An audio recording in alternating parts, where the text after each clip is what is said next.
ไกลจากกิเลสตรัสรู้ชอบได้โดยพระองค์เองสวัสดีครับท่านผู้ฟังที่เคารพครับท่านผู้ฟังกำลังรับฟังรายการพระไตรปิฎกลอยฟ้ามีแสดงแก่ท่านผู้ฟังทุกวันพุธตั้งแต่เวลา 18 นาฬิกาถึง 19 นาฬิกา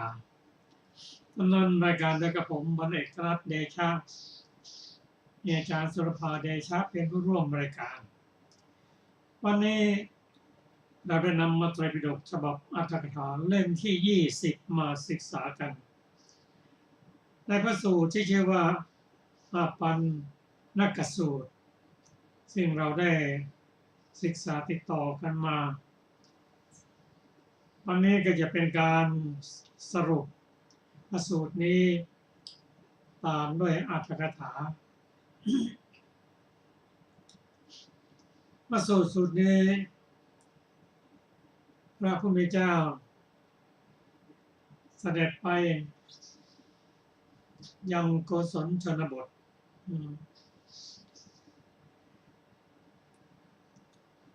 พระองค์เสด็จพร้อมด้วยภิกษุสงฆ์เป็นจำนวนมากการเสด็จในครั้งนี้ชาวบ้านศาลา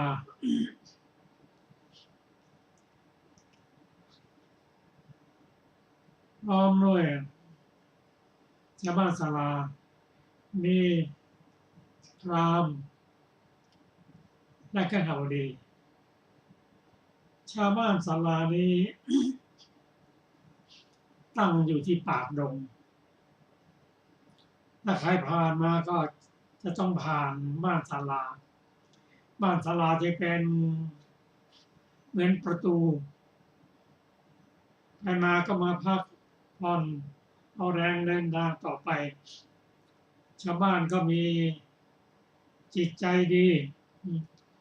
กลุ่มไหนมาก็ตั้งน้ำตั้งท่าถวายของตามสมควรที่ชาวบ้านศาลานี่ยังตั้งหลักไม่ได้เพราะอะไรเพราะแต่ละกลุ่มหรือคณะที่แวะมานั้นถ้าแสดงทำเป็นคนละอย่างกันถือเอาเป็นสาระไม่ได้ถือเอาเป็นที่พึ่งกันไม่ได้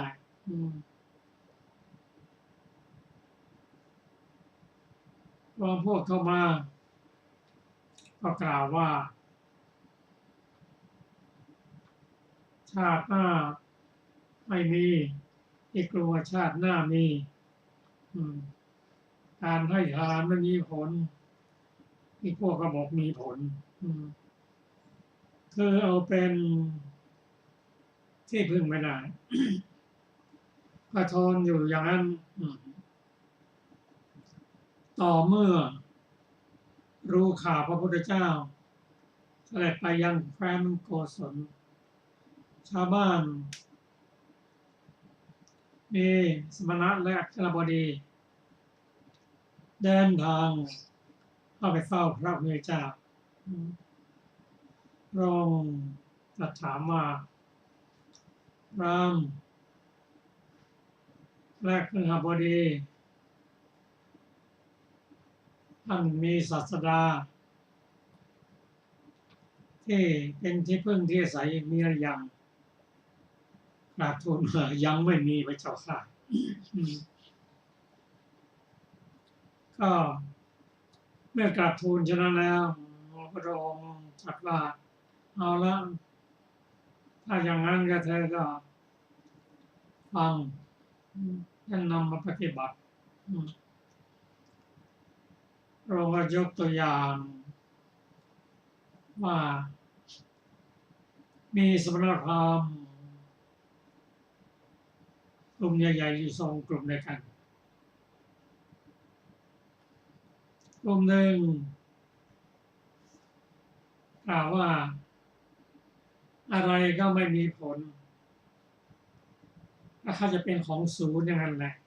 ทำแล้วศูนย์ได้กล่าวว่า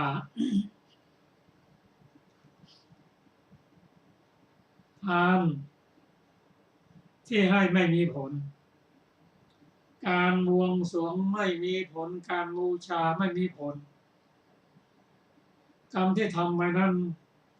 เป็นกุศลก็ตามอกุศลก็ตามไม่มีผลอุปาติกษัตริย์คือเกิดแล้วตายแล้วเกิดทันทีเช่นเทวดาเป็นต้นไม่มีชาติหน้าไม่มีชาตินี้ไม่มี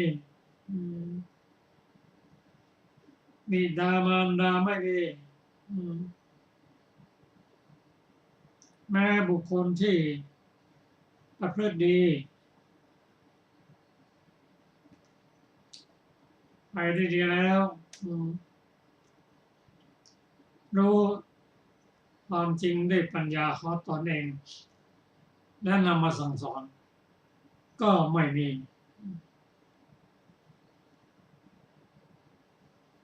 อันนี้เป็นกลุ่มแรกกลุ่มที่สองก็ตรงกันข้ามกันทานมีผลการบวงสรวงมีผลการบูชามีผลกรรมที่ทำไว้จะเป็นกุศลอกุศลก็ตามมีผลทั้งนั้นสัตว์เกิดและโตทันที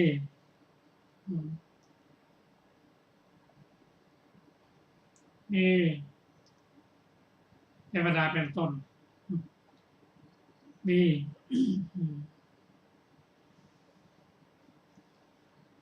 หน้ามีดามีมารดามีคำว่ามีนี่หมายความว่าโดยชอบมันเลี้ยงดูเมื่อสองฝ่ายเนี่ยมีความเห็นต่างกันเป็นปฏิปักษ์ต่อกันใช่ไหมตามรัฐบดีว่าอย่างนั้นมาเจ้าค่ะนี่ถ้าเราจะมาศึกษาในเชิงวิเคราะห์กันแล้วกลุ่มแรกที่ปฏิเสธทั้งหมดว่าทานที่ให้แล้วไม่มีผลถ้าท่านอยู่ได้ยังไงมันยังมีการให้ทานการบวงสรวงปรารถนาอยากได้อะไรบวงสรวงก็ไม่มีผลบูชาไม่มีผลทำดีทำชั่วไม่มีผลทั้งนั้นสัตว์เกิดและโตทันทีไม่มีเมื่อเป็นฉะนั้น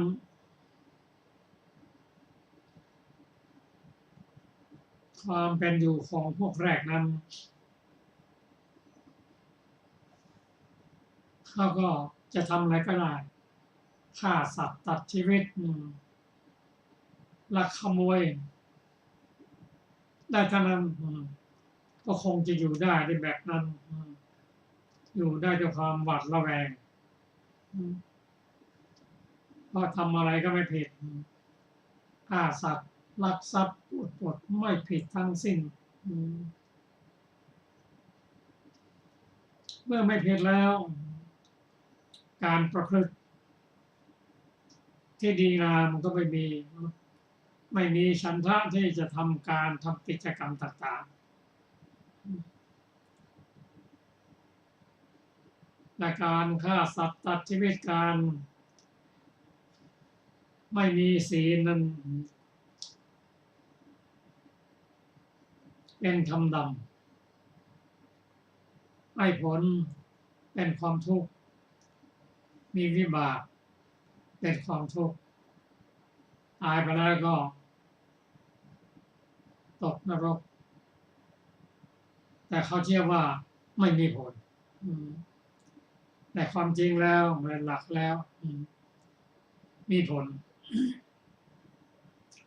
มาถึงกลุ่มที่สองทานมีผลนะ บวงสรวงมีผลบูชามีผลทำดีทำชั่วมีผลทั้งนั้นเทวดามีบิดามารดาผู้ให้กำเนิดมีก็มีความกตัญญูชาติหน้ามี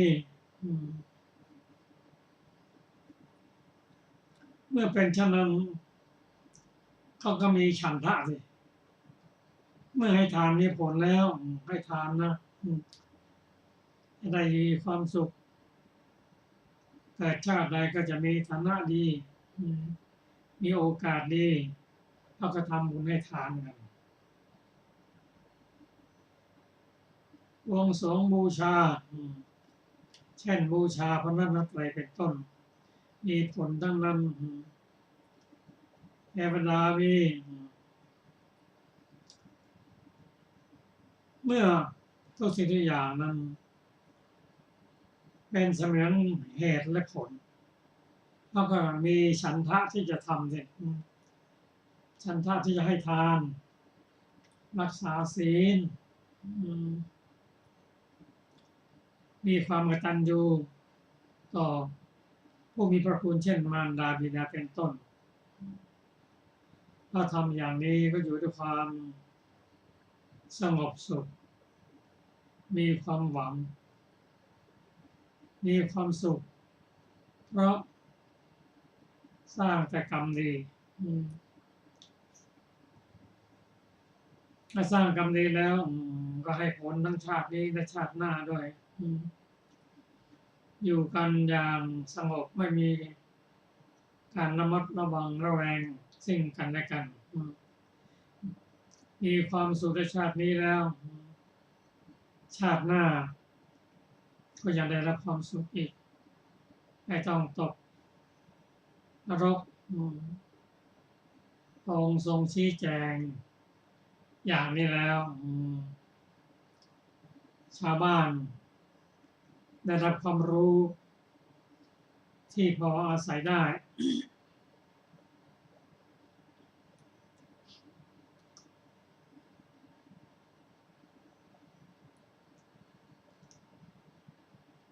มีพระมีบอกหนึ่งเหมือนกันว่าถึงเราไม่ทำบาปไม่ฆ่าไม่ลักขโมยแต่ใช้ให้เขาอื่นไปเราไม่ผิดคนที่ลักขโมยนั่นนะผิดซึ่งเรื่องนี้เป็นเรื่องของมโนทุจริตมีผลนะมีผลแน่นอนอย่าว่าแต่ทางทำเลยแม้ทางโลกสมัยนั้นก็ลงโทษหนักทีเดียว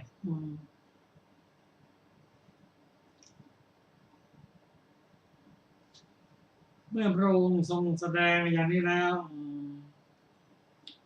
พระองค์ก็ยกข้อ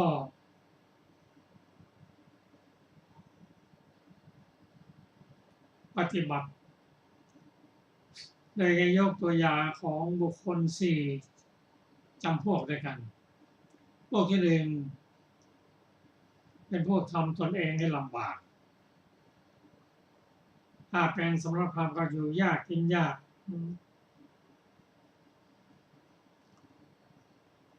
โลภะมากเกินไปไม่เห็นกันเหนื่อยมีการเจ็บไข้ได้ป่วยทรมานตนเองในการนอนที่นอนทรมานเกี่ยวกับการใช้ปัจจัย4เช่นอาหารกินยากอยู่ยากกินมื้อเดียวมั่งหากินบ้านหลังเดียวบ้างอันนี้เป็นข้อปฏิบัติลำบากเกี่ยวกับปัจจัยที่1คื คืออาหารแต่เขาทำอย่างนั้นคิดว่าจะสำเร็จเป็นพระอรหันต์คิดอย่างนั้น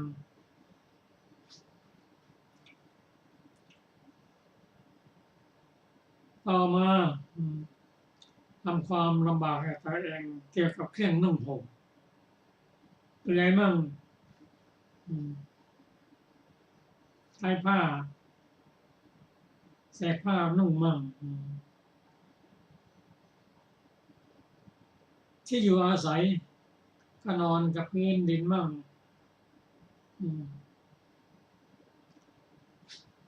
อันนี้เป็นข้อปฏิบัติที่ทำให้ตนลำบากพวกที่สองนั้นทำให้คนอื่นลำบาก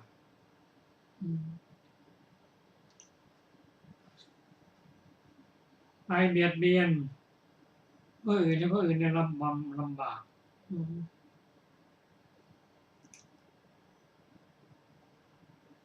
พวกที่สามนั้นทำตนให้ลำบากทำให้ผู้อื่นลำบากด้วยยกตัวอย่างเช่น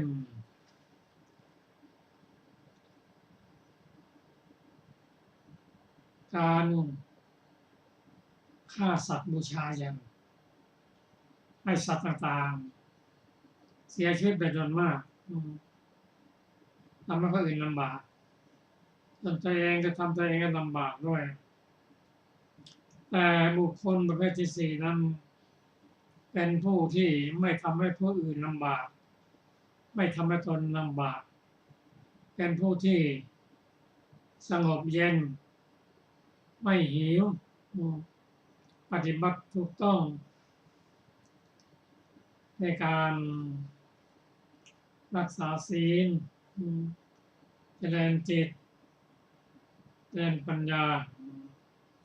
เข้าหาบัณฑิตฟังธรรมจากท่านแล้วนำมาพิจารณาว่าเป็นหนทางที่นำออกจากทุกข์นำความสุขมาให้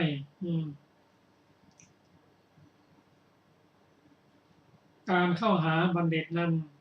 ฟังธรรมจากท่านฟังธรรมแล้วเกิดศรัทธาออกบวชปฏิบัติตามคำสั่งสอนมีอาธิศีลอาธิจิตอาธิปัญญาเป็นต้นพระองค์ทรงแสดงข้อปฏิบัติตั้งแต่ปุถุชนจนถึงพระอรหันต์ในเริ่มต้นออกบวชงมศีลมาประพฤติระวังกายวาจาใจ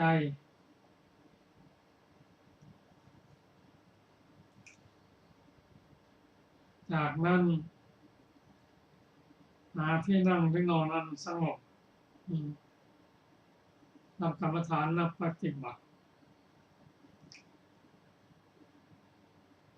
พยายามกำจัดนิวรณ์ในการเจริญสมาธิจนได้ฌานลำดับต่างๆ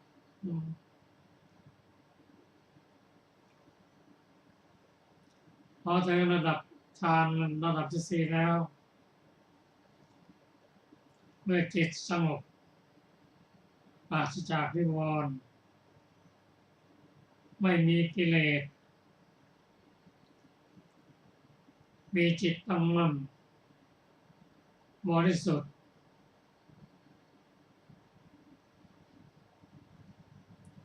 จิตโน้มมาในทาง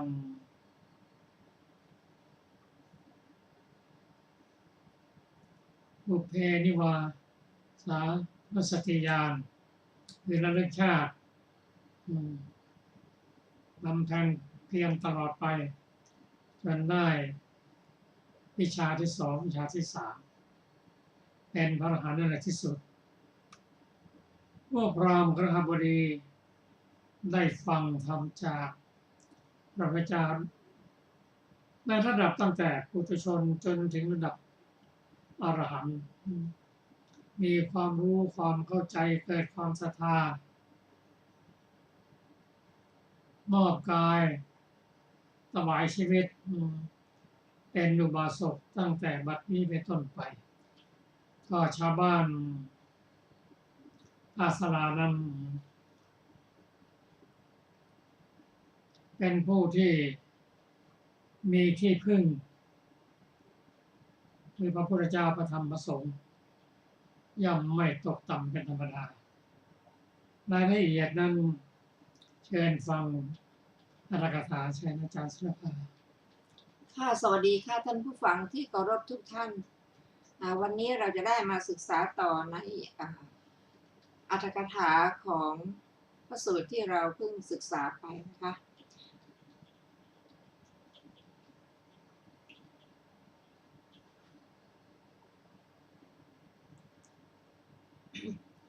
ในอปานกสูตรมีบทเริ่มต้นว่าเอวเมสุตังข้าพเจ้าได้ฟังมาแล้วอย่างนี้ในบรรดาบทเหล่านั้นบทว่าจาริกังคือจาริกไปไม่รีบด่วนเหตุไรท่านจึงกล่าวว่าอาทิปนาโวขหาปตโยดังได้สดับมาบ้านนั้นตั้งอยู่ใกล้ปากดงเหล่าสมณพราหมณ์ประเภทต่างๆเดินทางมาตลอดวันย่อมเข้าไปหมู่บ้านนั้นเพื่อพักอาศัยในเวลาเย็นบ้างเช้าบ้างชาวบ้านทั้งหลายก็ลาดเตียงต่างถวายสมณพราหมณ์เหล่านั้นล้างเท้าทาเท้าถวายน้ำดื่มอันสมควรวันรุ่งขึ้นก็นิมนต์ถวายทาน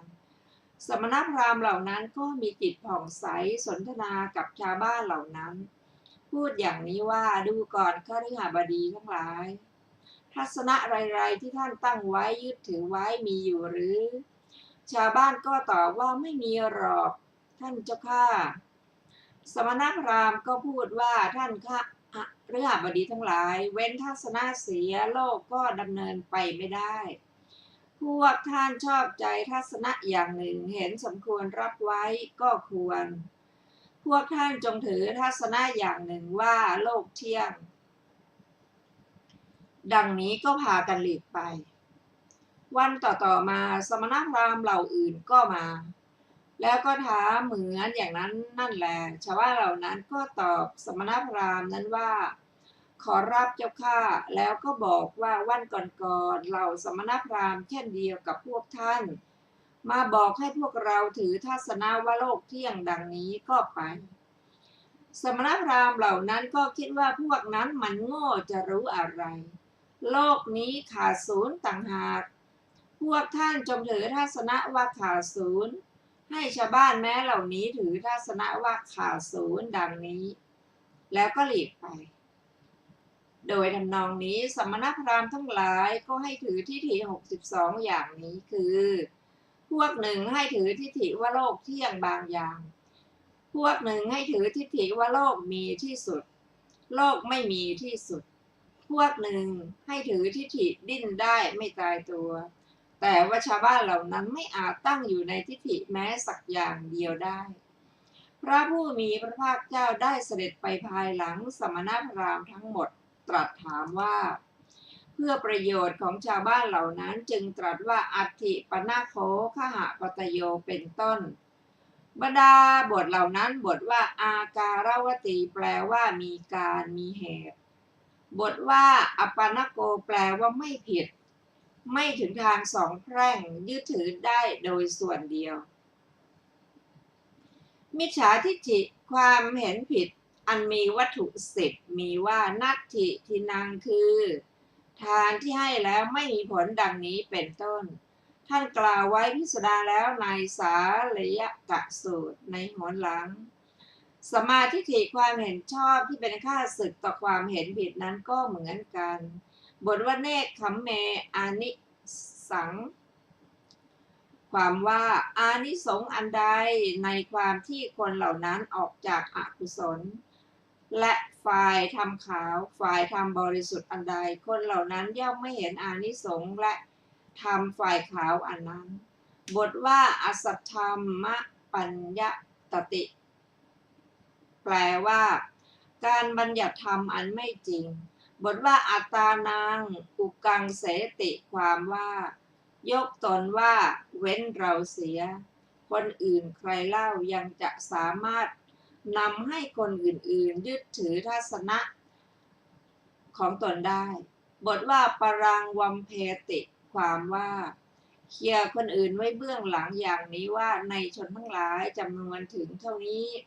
แม้สักคนหนึ่งก็ไม่สามารถทำคนอื่นๆให้ยึดถือทัศนะของตนได้คำว่าปุพเพวโคปนะ ความว่าเมื่อคนยึดถือความเห็นมาก่อนนั่นแลก็เป็นอันละความเป็นผู้มีศีลอันดีเสียปรากฏชัดแต่ความเป็นผู้ทุศีลคำว่าเอวัม เอวมัสสะเม ความว่าทำ7 อย่างมีมิจฉาทิฏฐิเป็นต้นเหล่านี้ย่อมมีแก่เขาอย่างนี้ แต่ทำฝ่ายบาปอกุศลเป็นอเนกที่มีมิจฉาทิฏฐิเป็นปัจจัยเหล่านั้นนั่นแลชื่อว่าเกิดขึ้นด้วยอำนาจการเกิดขึ้นแล้วแล้วเล่าบทว่าตัตระแปลว่านั้นคือในลัทธิทั้งหลายของสมณพราหมณ์เหล่านั้นบทว่ากลิกขาโหแปลว่าถือเอาความพ่ายแพ้บทว่าทุสมุโตทุสมาทิโนแปลว่าถือเอาชั่วถือเอาผิดบทว่าเอกังสังภริตวาติสติ ความว่าแผ่ขยายวาทะของตนนั่นแหละไปข้างหน้าไปข้างหนึ่งส่วนหนึ่งตั้งอยู่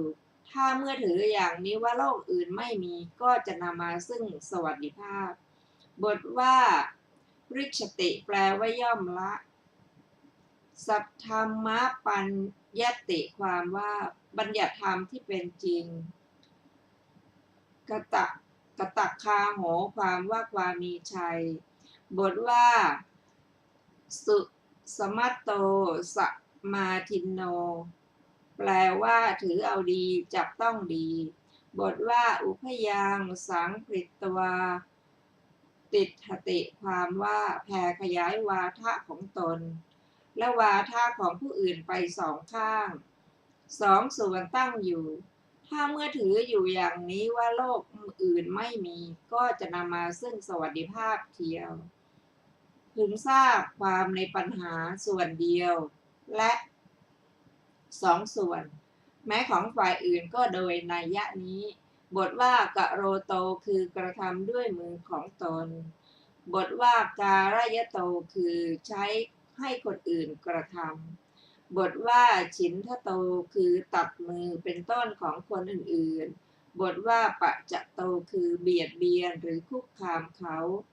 ด้วยของร้อนหรือไฟบทว่าโสจะยโตคือกระทำเองก็ดีใช้ให้ผู้อื่นกระทำก็ดีซึ่งความโศกเศร้าแก่คนอื่นด้วยการลักทรัพย์เป็นต้นบทว่ากิลมะยโตคือลำบากเองก็ดีทำให้คนอื่นลำบากก็ดีด้วยการตัดอาหารและกักขังในเรือนจำเป็นต้นบทว่าผันทโตผันทาปะยโตคือดิ้นรนเองก็ดีทำผู้อื่นให้ดิ้นรนก็ดีในเวลามัดคนอื่นซึ่งกำลังดิ้นรนบทว่าปานมติปาตะยโตคือฆ่าเองก็ดีใช้ผู้อื่นฆ่าก็ดีซึ่งสัตว์มีชีวิตพึงทราบความในที่ทุกแห่งโดยการทำเองและใช้ให้คนอื่นทำโดยนัยที่กล่าวมานี้บทว่าสันทิงคือตัดช่องย่องเบานิลโลปังคือปล้นสะดมบทว่าเอภาคาริกังคือล้อมเรือนหลังเดียวเท่านั้นปล้นบทว่าปริปันเถติถโตคือยืนดักที่หนทางเพื่อชิงทรัพย์ของคนเดินทางบทว่ากโรโตนะกริยติปาปัง ความว่าบาปของคนที่แม้กระทำด้วยเข้าใจว่าเราทำบาปอย่างใดอย่างหนึ่งชื่อว่าไม่กระทำบาปไม่มีก็สัตว์ทั้งหลายย่อมเข้าใจอย่างนี้ว่าเรากระทำบทว่าขุรปะ ยันเตนะคือปลายคมบทว่าเอกังมังสะขลังคือกองเนื้อกองหนึ่งบทว่าปุญชังเป็นไวยพจน์ของคำว่าเอกังมังสะลักสักขลังนั่นแหละบทว่าตาโตนิทานังแปลว่ามีเหตุจากการกระทำให้เป็นกองเนื้อกองหนึ่งนั้นเราคนทางฝั่งใต้เป็นพวกกักขะทารุณท่านหมายเอาคนเหล่านั้นจึงกล่าวว่าหนันโตเป็นต้นเราคนฝั่งทางเหนือมีศรัทธาเลื่อมใสนับถือพระพุทธเจ้าว่าเป็นของเราพระธรรมว่าเป็นของเราพระสงฆ์ว่าเป็นของเราท่านหมายเอาคนเหล่านั้นจึงกล่าวว่าท่านหันโตเป็นต้นบรรดาบทเหล่านั้นบทว่ายะชันโตคือกระทำการบูชาใหญ่บทว่าทเมนะคือการด้วยการฝึกอินทรีย์คืออุโบสถกรรมบทว่าสังยะเมนะคือด้วยการสำรวมในศีลบทว่าสัจจะเวเจนะคือด้วยกล่าวคำสัตย์การมาอธิบายว่าความเป็นไปในชื่ออาคมะสมณพราหมณ์บางพวกปฏิเสธการทำบาปและบุญทั้งหลายแม้โดยประการทั้งปวงแม้ในฝ่ายทำขาวฝ่ายดีก็พึงทราบความโดยนัยยะที่กล่าวแล้วคำที่เหลือในฝ่ายดีนั้นก็เหมือนคำที่กล่าวมาแล้วในวาระก่อนในคำว่านัตถิเหตุนัตถิปัจจโยนี้ปัจจัยเป็นคำไวยพจน์ของเหตุสมณพราหมณ์บางพวกย่อมปฏิเสธปัจจัยแห่งความเศร้าหมองมีกายทุจริตเป็นต้นปัจจัยแห่งความหมดจดมีกายสุจริตเป็นต้นที่มีอยู่